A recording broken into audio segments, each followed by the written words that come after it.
What would you like to talk about today? A meeting that I had with my team. Okay. How do you feel the meeting went?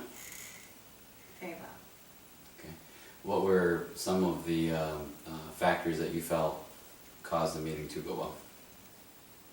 Well, what I needed to get out of the meeting, the goal of the meeting was to train a group of people on doing their job better.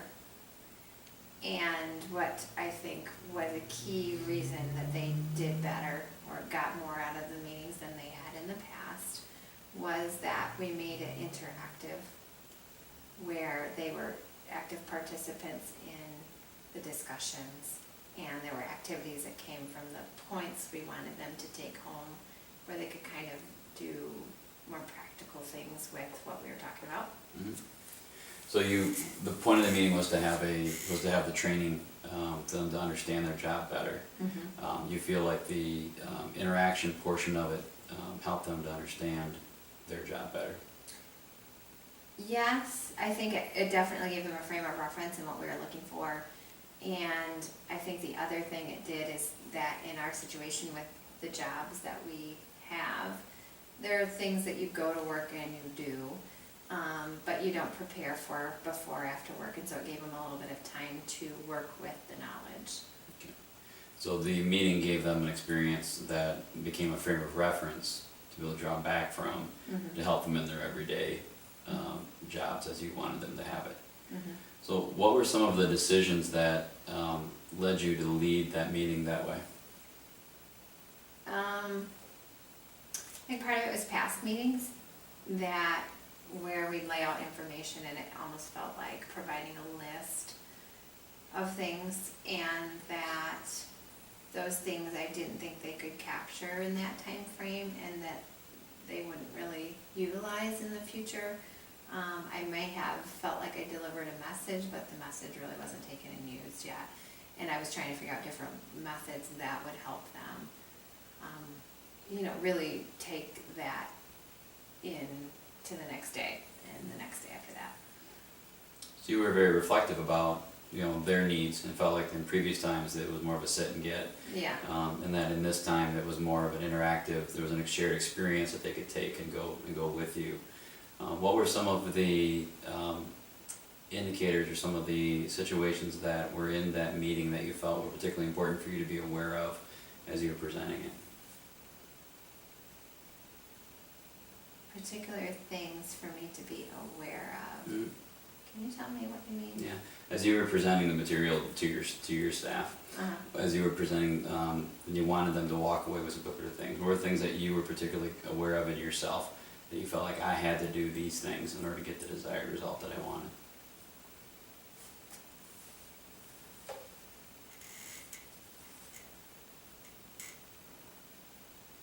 Well, I knew I had to engage the audience. I knew I had to, for the first activity that we did was taking a list of items that we don't take. In our case, it's, receiving, and we have to narrow down, like a buyer would, which brands that we accept and don't accept. And that's a wide range of things that just don't sell for us, and so it's a big list of things. And one of the first activities that we did was kind of like a fun game involving them guessing the items the names that were on that list in a game format. And I think the fact that I had to get their attention and engage them in that, to get the buy-in that, oh gosh, yeah, I want to play this game and it'll be fun, but in the same time they're learning more about their job and trying to retain that knowledge and that kind of thing. And I thought that if I started out with that would engage them enough to continue with the meeting. And then we went on to how each person was doing individually and as a group, with benchmarks. Like as a group, the 7 out of 10 things that we receive at our back desk do actually sell. And then I gave them all individually what their scores were, but they didn't share them. It was just for them to know so that they could then benchmark themselves. Like, okay, if the average of the group is 7 out of 10, where am I? Okay, I'm 5 out of 10. The next parts of the meeting I might want to really hone in on, and the next parts of the meeting I might really want to know and ask questions about. So then we broke out and we went to our sales floor and we found things that we had accepted that didn't quite fit our criteria, and we all talked about them together, but they were in about 5 to 8 minutes going to go find those things and then pull them out. And so that was also an activity that they were engaged, because I think they knew their own scores, and then we went over brands. We went through all the criteria ahead of time, kind of what we were looking for so that they could be successful with this. So I think engaging them in the start was a big part of it. So you were very aware of the fact that you wanted them to get some meaning out of it. You wanted them to be engaged in it. Yeah. You wanted them to be able to then have some kind of benchmark, some kind of criteria for being able to define success, and then to have some real store, real work experience with doing that, so they potentially could receive some feedback through that too. Yeah, well, I think that portion of it would be, you know, we tried to give them the criteria and the things that would make them have success, and then here's an activity that, go do it, because you'll be successful. We've done that for you, so that they could do some real work activity. So when you think of ways that the meeting was successful, you're thinking of engagement, you're thinking of benchmarking, and you're thinking about having the ability to do some real work experience, have some real work experience within the meeting setting.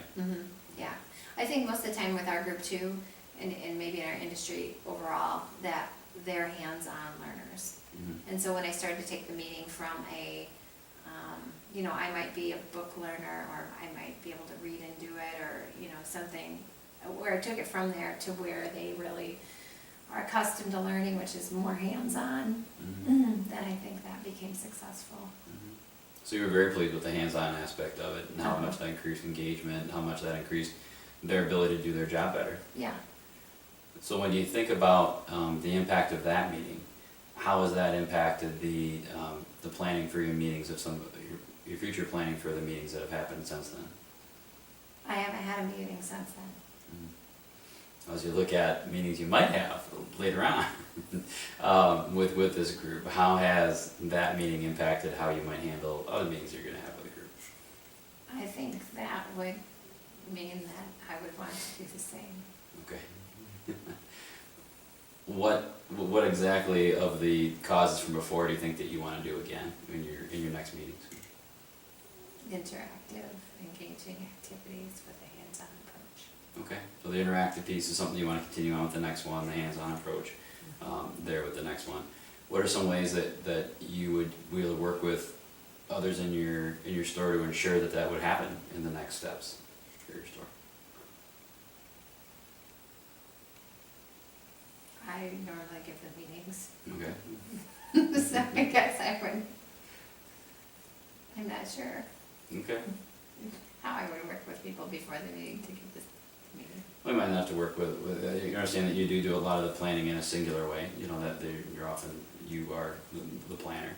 But in what ways then, as you the planner, will you be able to ensure that you're able to do some of those key things that you did in the last one?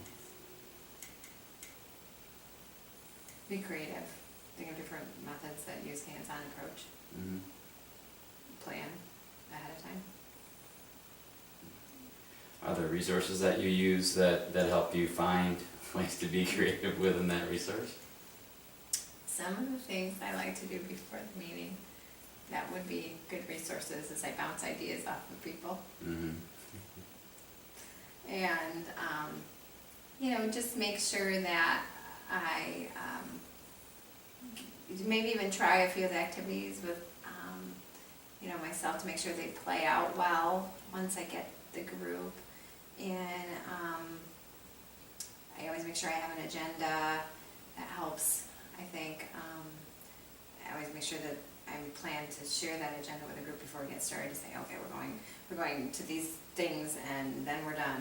And you'll know, we'll be getting closer to what, as we go through.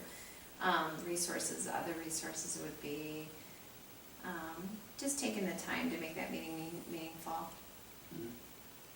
So you got a pretty clear blueprint in your mind now of what you feel like you want your meetings to take hold of, at least when you want them to have that kind of experience.